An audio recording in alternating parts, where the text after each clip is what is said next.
Halo semuanya, kembali lagi ke materi bahasa Jerman. Jadi hari ini kita akan belajar bahasa Jerman di Capital Sind Azwai. Nah, Capital Sind ini sebenarnya ya cukup apa namanya ya, cukup seru juga karena nggak terlalu banyak materi, cuma lebih ringan kayak daripada Noin kemarin. Nah, ini di sini kita akan belajar mengenai preposition mit akusatif. Jadi ketika kita ditanyain wohin stellen wir den Stuhl, di mana kita meletakkan gimana kita harus meletakkan apa namanya? Kursi. Stool itu kursi. Nah, nanti jawabannya bisa kalau der Flur bisa in den Flur. Jadi artikelnya berubah dari der menjadi in den. Terus das itu menunjukkan tempat kan, jadi di kan itu. Jadi indas. Indas itu disingkat menjadi ins gitu ya. Kalau di indi jadi indi gitu. Indi tetap gitu, nggak ada singkatannya. Gitu. Saya nanti teman-teman bisa coba ya cari-cari di internet untuk contoh-contohnya. Terus ada kalau orang lain nanya nih, wohin stellst du das Buch, di mana kamu meletakkan, di mana ya kamu meletakkan buku itu gitu. Ich stelle das Buch auf den Tisch. Nah, auf den Tisch-nya ini Tisch. Nah, auf den Tisch-nya itu adalah preposition dari akusatif. Tisch itu nomen, meja artinya gitu. Jadi aku meletakkan buku itu di atas meja. Auf den itu di atas gitu. Dan kita mungkin akan mengulang lagi materi sebelumnya ya. Kayak kita mungkin teman-teman lupa kan an itu apa, for itu apa, hinter itu apa gitu. An itu samping tapi nempel. Kalau for itu di depan, kalau hinter di belakang. Neben itu di samping tapi nggak nempel. Uber itu penting, unter itu di bawah. Terus Zwischen itu di antara, Uber di atas. Auf di atas tapi nempel gitu. Kalau Uber pesawat itu terbang di rumah, itu di atas rumahku, berarti itu Uber. Kalau seandainya burung itu hinggap di atas gentengku, berarti itu auf gitu. Ya teman-teman ya.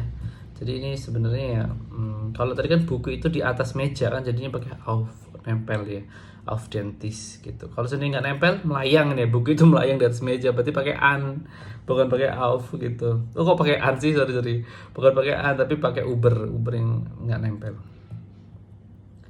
Terus selanjutnya kalau in itu di dalam ya teman-teman ya, di dalam. Terus kita juga di bab ini kita belajar mengenai tadi perubahan-perubahan ya. Jadi ada der Tisch jadi auf den Tisch, das Gästenhaus jadi hinter das Gästenhaus, karena hinter kan di belakang. Ini penting ketika kita ditanyain, masjid di sini di mana sih gitu. Oh, masjidnya itu di belakang. Nah, pakai hinter, di belakang dari kayak tempat perbelanjaan, namanya Kaufhaus.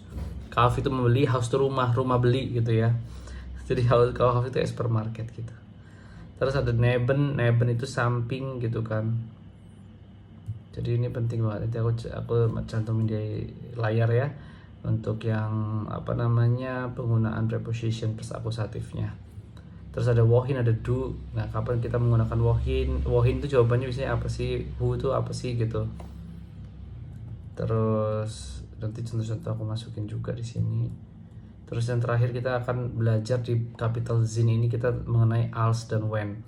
Als itu artinya itu di bab sebelum itu sebagai. Als itu dipakai untuk perbandingan als gitu, daripada gitu. Aku lebih ganteng daripada dia, contohnya gitu. Pakainya als daripada gitu. Nah, als di sini itu artinya ketika, sama dengan when. Jadi als itu punya makna yang banyak. Pusing kan? Satu kata maknanya banyak. Nah, als ini dipakai juga di ketika. Contohnya nih, di sini kita ingin menggabungkan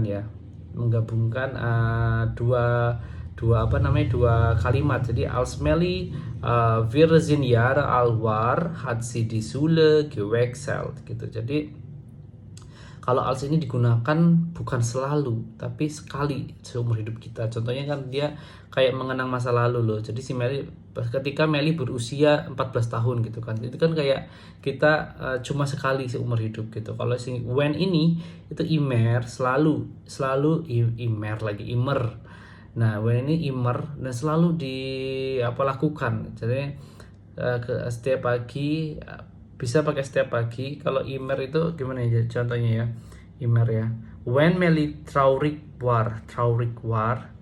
Nah, ketika Melly sedih, hat sie französische Musik gehört. Jadi ketika Melly itu sedih, berarti kan ketikanya setiap dia sedih gitu, dia mendengarkan musik Prancis gitu. Ketika artinya itu sering terjadi berulang-ulang gitu ketikanya. When itu kayak gitu, sering berulang-ulang, kegiatan yang berulang-ulang menggunakan when. Tapi kalau als itu sekali aja gitu sih. Oke, mungkin itu aja di materi Zin ya. Jadi teman-teman nanti silakan cari Nebenzat mit als und when di internet, tuh banyak banget. Oke, terima kasih banyak. Semoga sehat selalu.